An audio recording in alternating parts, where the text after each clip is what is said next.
Assalamualaikum semua.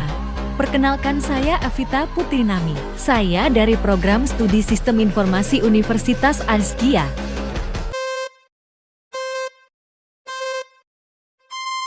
Pada video kali ini, saya akan membahas optimalkan user interface dengan memori dan sistem motorik pengguna. Tahukah teman-teman, apa itu optimalkan user interface dengan memori dan sistem motorik tersebut?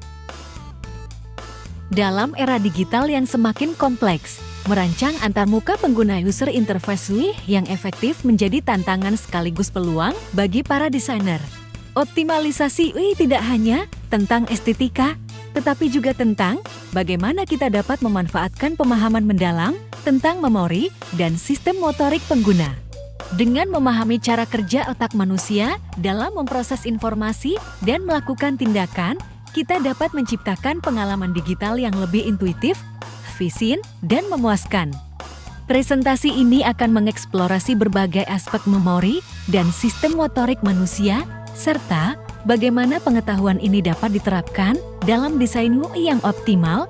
Kita akan mempelajari konsep-konsep kunci dalam psikologi kognitif dan ergonomi, beserta melihat contoh-contoh praktis penerapannya dalam dunia desain digital. Nah, sebelum kita membahas lebih jauh tentang materi ini, ada beberapa hal penting yang perlu teman-teman ketahui. Pada video kali ini, kita akan sama-sama belajar beberapa pembahasan seperti mengenai cara merancang UI yang mudah diingat, tentang memori, dan beberapa hal lainnya, sebagaimana yang terlihat di slide data ini. Nah, apakah teman-teman tahu tentang apa itu sistem memori, STM, LTM, dan bagaimana interaksi STM dan LTM dalam UI tersebut? Apakah teman-teman tahu bahwa memori kita bukanlah sebuah wadah tunggal, melainkan sistem yang kompleks? Coba teman-teman bayangkan otak teman-teman sebagai komputer super canggih. Pada slide ini, saya akan memperkenalkan dua komponen penting dalam hard drive otak teman-teman, yaitu STM, RAM-nya yang bekerja cepat tapi sementara, dan LTM, hard drive-nya yang menyimpan data dalam jangka panjang.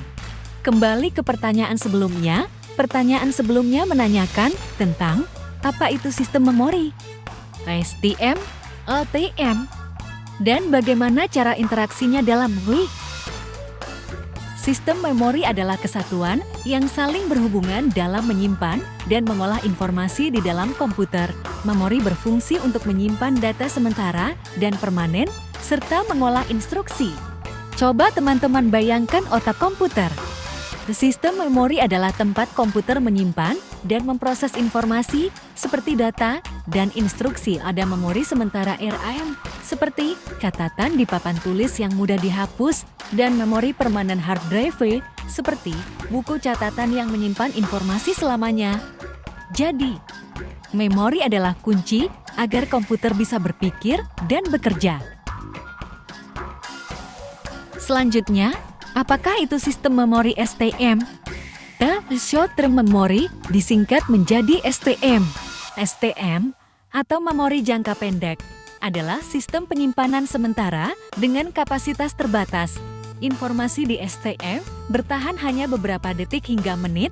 Dalam konteks UI, STM berperan penting dalam mengelola informasi yang sedang diproses pengguna saat berinteraksi dengan antarmuka. Teman-teman bisa bayangkan STM sebagai catatan tempel digital yang hanya bertahan sebentar. Saat kita berinteraksi dengan sebuah aplikasi, informasi seperti angka yang sedang dihitung atau kata yang baru dibaca tersimpan sementara di catatan tempel setelah selesai digunakan. Informasi tersebut hilang. Desain antarmuka yang baik memperhitungkan keterbatasan STM ini sehingga informasi tetap mudah diakses dan tidak hilang sebelum pengguna selesai memprosesnya. Seperti catatan tempel, STM membantu kita fokus pada sebuah tugas. Selanjutnya ada Long Term Memory LTM atau memori jangka panjang, adalah penyimpanan informasi yang lebih permanen. LTM menyimpan pengetahuan, keterampilan, dan pengalaman yang dapat diakses kembali setelah waktu yang lama dalam desain UI. LTM berkaitan dengan bagaimana pengguna mengingat cara menggunakan antarmuka dari pengalaman sebelumnya. LTM, seperti harta karun yang terpendam dalam pikiran kita, menyimpan pengalaman dan pengetahuan yang dapat kita akses kapan saja. Nah, untuk interaksi STM dan LTM dalam UI, desain UI yang efektif mempertimbangkan interaksi antara STM dan LTM. Misalnya, menggunakan ikon dan pola desain yang familiar tersimpan di LTM dapat membantu pengguna memahami fungsi baru dengan lebih cepat, mengurangi beban pada STM. Desain UI yang baik seperti jembatan yang menghubungkan pikiran sadar STM dan alam bawah sadar LTM kita. Ikon-ikon familiar menjadi jalan pintas yang membantu kita melintasi jembatan tersebut dengan mudah, sehingga kita dapat menggunakan fitur baru dengan cepat dan lancar. Nah, dari pembahasan materi poin sistem memori yang sama-sama kita pelajari tadi, semoga dapat menjawab pertanyaan kita seputar sistem memori. Selanjutnya, kita akan membahas apa ya? Apakah ada yang penasaran? Yuk ke slide berikutnya. Pertanyaan selanjutnya yaitu, bagaimana cara merancang UI yang mudah diingat? Pernahkah teman-teman merasa frustrasi karena kesulitan menggunakan aplikasi tertentu? Seringkali, masalahnya terletak pada desain UI yang kurang user-friendly. Bagaimana kita bisa menciptakan UI yang mudah diingat dan menyenangkan untuk digunakan? Mari kita cari tahu. Merancang UI yang pertama terletak pada keunikan visual. Menciptakan elemen visual yang khas dan mudah diingat dapat menggunakan warna, ikon, atau layout yang unik, namun tetap memiliki fungsional untuk membuat kesan yang bertahan lama dalam ingatan pengguna. Yang selanjutnya ada pengulangan yang konsisten. Teman-teman dapat menerapkan pola desain yang konsisten di seluruh antarmuka. Pengulangan elemen UI yang konsisten membantu pengguna membangun memori otomatis tentang cara menggunakan sistem. Selanjutnya ada narasi visual.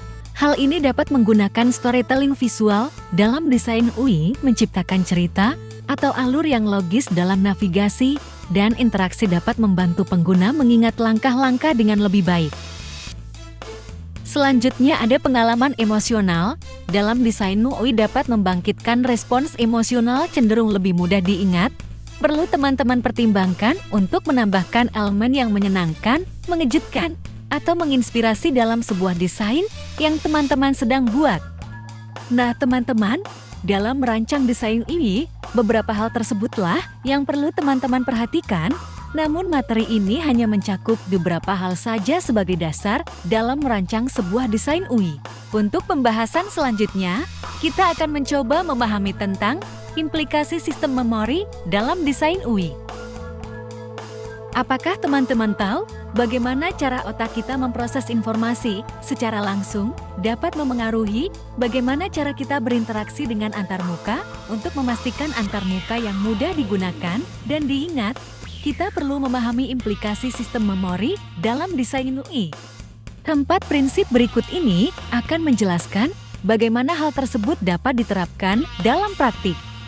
Keempat contoh implikasi tersebut sebagai berikut ini ya teman-teman. Yang pertama itu, ada chunking informasi. Chunking informasi ini digunakan untuk mengorganisir informasi dalam kelompok-kelompok kecil chunks, dapat membantu pengguna mengingat lebih banyak dalam STM. Para desainer dan kita dapat menerapkan prinsip ini dengan mengelompokkan elemen terkait dalam UI. Seperti menu drop-down atau kategori yang jelas. Misalkan teman-teman bayangkan memori komputer seperti meja kerja teman-teman. Jika teman-teman meletakkan semua barang di satu tempat, akan sulit menemukan apa yang dicari. Tapi jika teman-teman mengelompokkan barang-barang ke dalam kotak-kotak kecil seperti alat tulis di satu kotak, buku di kotak lain, dan sebagainya, akan lebih mudah menemukan apa yang teman-teman butuhkan. Begitu pula dengan memori komputer, dengan mengelompokkan informasi dalam potongan-potongan kecil, komputer dapat mengakses informasi dengan lebih cepat dan efisien. Nah, yang kedua itu, ada konsistensi visual. Dalam menggunakan elemen visual yang konsisten di seluruh antarmuka membantu pengguna membangun memori jangka panjang tentang cara menggunakan sistem. Ini termasuk konsistensi dalam warna, tipografi, dan penempatan elemen UI. Coba teman-teman bayangkan sebuah rumah. Jika setiap ruangan memiliki tata letak dan perabotan yang sama, teman-teman akan lebih mudah bernavigasi dan mengingat di mana letak setiap barang. Begitu pula dengan antarmuka komputer, konsistensi warna, tulisan, dan posisi tombol membantu teman-teman dalam melakukan pemetakan sistem, sehingga teman-teman dapat menggunakannya dengan lebih mudah dan cepat. Yang ketiga ada hierarki informasi. Pada bagian ini, implikasi sistem memori akan menyajikan informasi dalam hierarki yang jelas membantu pengguna memproses dan mengingat informasi dengan lebih efektif. Gunakan ukuran font, warna, dan tata letak untuk menunjukkan kepentingan relatif dari berbagai elemen UI. Coba teman-teman bayangkan sebuah pita, jalan utama lebih besar dan mencolok daripada jalan kecil. Begitu pula di antarmuka. Ukuran huruf, warna, dan posisi elemen menunjukkan mana yang penting, sehingga pengguna dapat dengan mudah memahami dan mengingat informasi utama. Yang keempat ada feedback dan konfirmasi, yaitu memberikan umpan balik yang jelas untuk tindakan pengguna membantu memperkuat memori tentang interaksi tersebut. Ini bisa berupa animasi sederhana, perubahan warna, atau pesan konfirmasi yang membantu pengguna mengingat apa yang telah mereka lakukan. Mungkin untuk yang bagian keempat ini, teman-teman paham tanpa diberikan ilustrasi lainnya. Jadi kita lanjut ke pembahasan selanjutnya, yaitu terkait perbandingan. Pertanyaan yang kita dapat yaitu, apa perbandingan antarmuka pengguna UI sebelum dan sesudah dioptimalkan? Seberapa banyak aplikasi yang teman-teman hapus karena terlalu rumit? Di seberapa banyak situs web yang ditinggalkan karena frustasi? Desain UI yang buruk merugikan kita semua. Karena itu mari kita pelajari bagaimana prinsip memori dapat menyelamatkan kita dari bencana UI dan menciptakan pengalaman digital yang luar biasa. Perbandingan pertama yaitu desain UI sebelum optimalisasi UI yang belum dioptimalkan seringkali memiliki terlalu banyak informasi yang ditampilkan sekaligus, menu yang membingungkan, dan kurangnya hierarki visual yang jelas. Ini dapat menyebabkan kelebihan beban kognitif dan kesulitan dalam mengingat cara menggunakan antarmuka. Setelah optimalisasi dilakukan, UI yang dioptimalkan untuk memori menampilkan informasi secara bertahap, menggunakan prinsip chunking untuk mengelompokkan elemen terkait dan memiliki navigasi yang intuitif.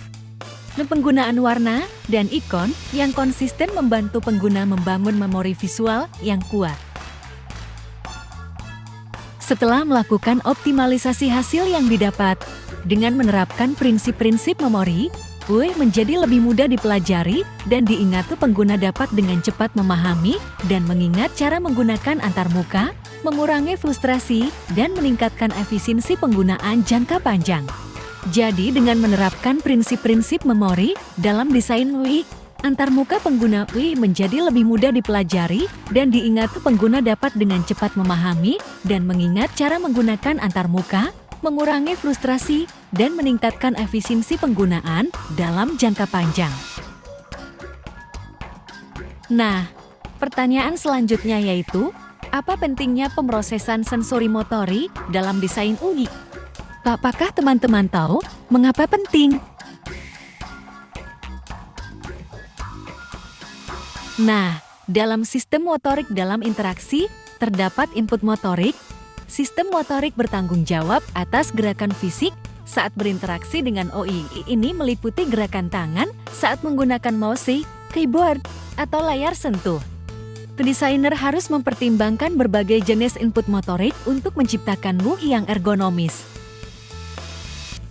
Berikut ada pemrosesan sensori motorik, yaitu otak memproses informasi sensorik dan mengkoordinasikan respons motorik dalam konteks UI. Ini melibatkan melihat elemen antarmuka, memutuskan tindakan, dan melakukan gerakan fisik untuk berinteraksi. Pendesain yang baik meminimalkan waktu dan upaya dalam proses ini. Selanjutnya ada umpan balik motorik. Setelah melakukan tindakan, pengguna menerima umpan balik sensorik. Ini bisa berupa perubahan visual di layar atau umpan balik taktil dari perangkat. Umpan balik yang efektif membantu pengguna memahami hasil tindakan mereka dan memperbaiki gerakan di masa depan. Semua menghasilkan gema. Gema ini bukan sekadar bunyi, melainkan umpan balik sensorik, kilatan visual yang memberitahu, getaran halus yang memastikan. Coba teman-teman bayangkan itu sebagai percakapan antara pengguna dan mesin, di mana setiap aksi dibalas dengan konfirmasi. Memandu pengguna menuju keakuratan dan kelancaran dalam berinteraksi. Umpan balik yang efektif bagaikan seorang guru yang bijak, membimbing perbaikan dan penyempurnaan gerakan di masa mendatang. Selanjutnya ada optimalisasi I untuk sistem motorik. Yang pertama ada hukum Fitis, yaitu menyatakan bahwa waktu yang dibutuhkan untuk mencapai target bergantung pada ukuran target dan jarak dari posisi awal. Terapkan ini dengan menempatkan elemen Hui yang sering digunakan di lokasi yang mudah dijangkau dan memiliki ukuran yang cukup besar. Coba teman-teman bayangkan saat bermain dart. Target yang besar dan dekat lebih mudah dibidik, bukan? Begitu pula dalam desain UI, elemen yang sering digunakan seperti tombol atau ikon harus ditempatkan di lokasi yang mudah dijangkau dan memiliki ukuran yang cukup besar agar pengguna dapat berinteraksi dengan cepat dan mudah. Ini memastikan interaksi yang lancar dan efisien. Ya, seperti lemparan dart yang tepat sasaran. Selanjutnya, konsistensi gerakan yaitu dengan gunakan pola gerakan yang konsisten di seluruh antarmuka. Misalnya, jika menggeser ke kanan berarti lanjut, pertahankan konsistensi ini di seluruh aplikasi untuk membangun memori otot pengguna. Selanjutnya zona nyaman interaksi, yaitu dengan mengidentifikasi area di mana pengguna dapat berinteraksi dengan nyaman tanpa menyebabkan ketegangan atau kelelahan. Untuk perangkat seluler, pertimbangkan jangkauan ibu jari saat merancang tata letak elemen interaktif. Berikutnya ada adaptasi multi perangkat. Perancang UI yang dapat beradaptasi dengan berbagai jenis input motorik dari mouse dan keyboard hingga layar sentuh dan kontrol gerakan. Pastikan interaksi tetap intuitif di semua perangkat. Nah, pada slide ini kita akan membahas tentang studi respons motorik. Jenis studi yaitu pelacakan mata dengan metode menggunakan perangkat pelacak mata untuk mempelajari pola pemindaian visual sehingga hasil kunci yang didapatkan yaitu identifikasi area fokus dan pola pergerakan mata saat menggunakan UE. Jenis studi yaitu analisis gerakan dengan metode merekam gerakan pengguna saat berinteraksi dengan perangkat sehingga mendapatkan hasil kunci seperti pemahaman tentang efisiensi dan kenyamanan berbagai gerakan interaksi. Kita perlu memahami memori dan sistem motorik dalam desain UI karena beberapa hal. Yang pertama, karena efisiensi kognitif. Dengan memahami cara kerja memori, desainer dapat menciptakan antarmuka yang meminimalkan beban kognitif. Ini berarti pengguna dapat dengan mudah mengingat dan menggunakan fitur-fitur UI tanpa perlu berpikir terlalu keras. Yang kedua, tentu kenyamanan fisik. Pengetahuan tentang sistem motorik membantu dalam merancang interaksi yang ergonomis. UI yang baik mempertimbangkan gerakan alami manusia, mengurangi kelelahan, dan meningkatkan kenyamanan penggunaan jangka panjang. Yang ketiga yaitu menjadikan pengalaman pengguna yang lebih baik. Kombinasi pemahaman memori dan sistem motorik menghasilkan UI yang lebih intuitif dan menyenangkan untuk digunakan. Ini dapat meningkatkan kepuasan pengguna dan loyalitas terhadap produk atau layanan. Nah, dari sekian banyak pembahasan yang kita bahas, apakah teman-teman paham dengan pembahasan kita tadi? Jika ada pertanyaan dari teman-teman yang terkait dengan materi kita di video kali ini, silahkan teman-teman tinggalkan pesan di kolom komentar ya. Slide terakhir ini berisi kesimpulan dari semua materi kita pada kali ini. Semoga dapat dipahami ya teman-teman.